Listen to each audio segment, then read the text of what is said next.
Selamat datang di Novel Audioku Channel. Terima kasih sudah mampir di Novel Audioku Channel. Bantu untuk klik tombol subscribe dan like untuk berkembangnya channel ini. Dan jangan lupa untuk nyalakan loncengnya agar selalu mendapatkan notifikasi terbaru dari Novel Audioku Channel. Silahkan menikmati cerita novel favorit Anda. Mari kita lanjutkan kembali kisah novel Aiden Enzo Kehidupan Super, episode 246, bersama Novel Audioku Channel. Selamat mendengarkan. Masih bersama Novel Audioku Channel, mari kita lanjutkan. Santai, pembunuhan. Seluruh lobi restoran Yingfeng dipenuhi dengan amarah Aiden Enzo yang mengamuk saat ini.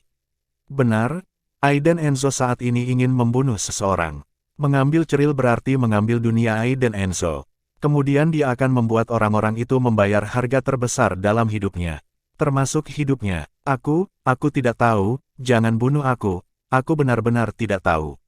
Resepsionis laki-laki itu masih menggelengkan kepalanya, wajahnya memerah karena kesakitan. Aiden Enzo menggelengkan kepalanya, dengan niat membunuh di matanya, mengangkat tongkat golf di tangannya, dan berkata dengan dingin, "Maaf, jawabannya salah." Pria di meja depan itu roboh, memegangi kakinya yang patah, melihat tongkat golf yang akan jatuh, melolong kesakitan. Tiba-tiba, suara mendesak terdengar di pintu aula. "Tuan Enzo, berhenti." Seorang pria parubaya gemuk berlari ke arahnya, dengan tas kulit hitam berderit di sakunya, dan dia ditutupi pria kekar. Aiden Enzo mengangkat alisnya dan menatap pria parubaya gemuk yang berdiri di depannya, terengah-engah dan menyeka keringat, dengan kecurigaan di matanya. Tergio Ziso datang dan berbisik di telinga Aiden Enzo, "Tuan Enzo, dia adalah Markel Bide, pemilik restoran Yingfeng." Setelah selesai berbicara, Aiden Enzo menatap Markel Bide di depannya. Markel Bide akhirnya menghela nafas lega, langsung mengeluarkan kartu namanya dari tasnya, menyerahkannya kepada Aiden Enzo dengan sangat tersanjung, dan berkata sambil tersenyum, "Tuan Enzo, saya adalah pemilik restoran Yingfeng, nama keluarga saya adalah Bide, Markel Bide." Aiden Enzo tidak mengambilnya, Tergio Ziso mengambilnya. "Ada apa?" tanya Aiden Enzo. Markel Bide tersenyum bodoh, melirik resepsionis laki-laki yang kakinya terlempar ke tanah, naik dan menendangnya dengan kedua kaki, dan mengutuk, "Brengsek. Jangan biarkan aku merangkak keluar dari hal yang memalukan itu." Laki-laki resepsionis itu, dengan ekspresi kesakitan di wajahnya saat ini, terbaring lemas di tanah, dan melihat bosnya. Melihat resepsionis laki-laki itu hendak merangkak pergi, Aiden Enzo berkata dengan suara rendah, "Tunggu. Tuan Markelkel, apa maksudmu? Putriku dan temanku menghilang di restoranmu.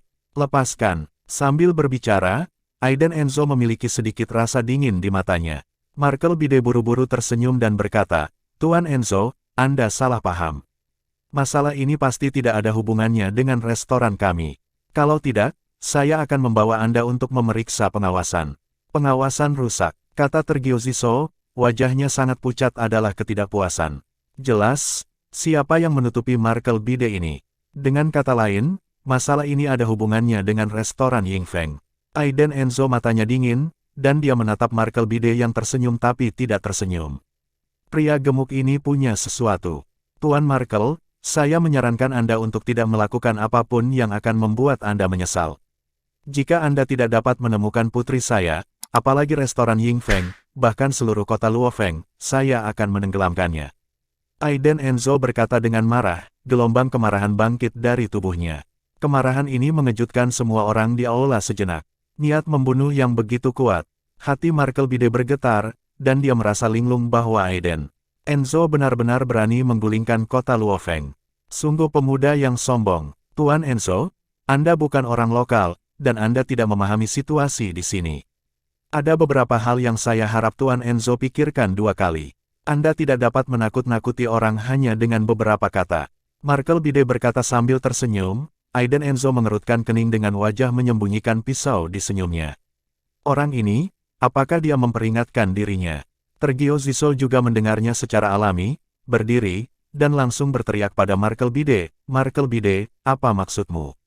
Kamu ingin melawanku?" Tergio Ziso sangat marah. Markel Bide sengaja berusaha mempersulit Tuan Enzo, dia sengaja membela orang yang menculik Angelina Chiesa dan ceril di belakangnya.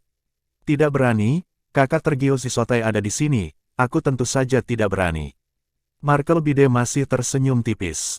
Orang seperti ini seperti adonan gorengan di penggorengan, sangat licin. Markel Bide, saya hanya memberi Anda 10 menit untuk memberitahu siapa yang menculik Putri Tuan Enzo. Jika tidak, saya akan memimpin seseorang untuk menghancurkan restoran Anda.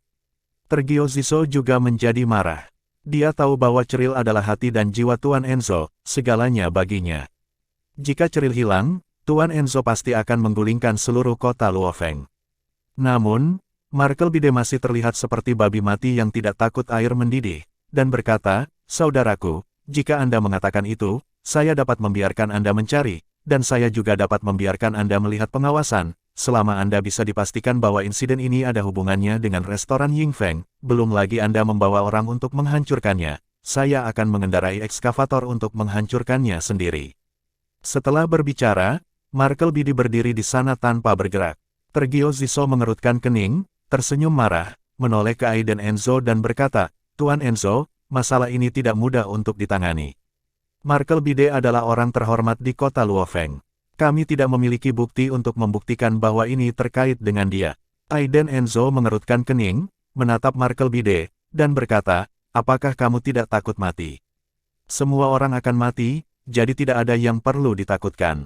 Markel Bide tertawa. Aiden Enzo mengangguk dan berkata, "Baik, saya harap Tuan Markel akan mengingat apa yang Anda katakan hari ini." Setelah selesai berbicara, Aiden Enzo menepuk bahu Markel Bide, dan membawa mereka keluar dari restoran Yingfeng. Di pintu, Golan Zeru menunggu lama. Ketika dia melihat Aiden Enzo keluar dengan wajah muram, dia bergegas maju dan berkata, "Tuan Muda Enzo, mungkin, saya tahu siapa yang telah membawa putri Anda pergi." Mendengar ini, Aiden Enzo terkejut, menoleh untuk melihat Golan Zeru, bertanya, "Siapa?" Golan Zeru melirik Tergio Ziso, dan berkata dengan sungguh-sungguh, "Bennett Naso dan 4 saudara laki-laki." Tergio Ziso terkejut ketika mendengar nama Bennett Naso. Itu mereka. Bennett Naso adalah perusuh terkenal di kota Luofeng, yang dapat mengambil semua jenis pekerjaan.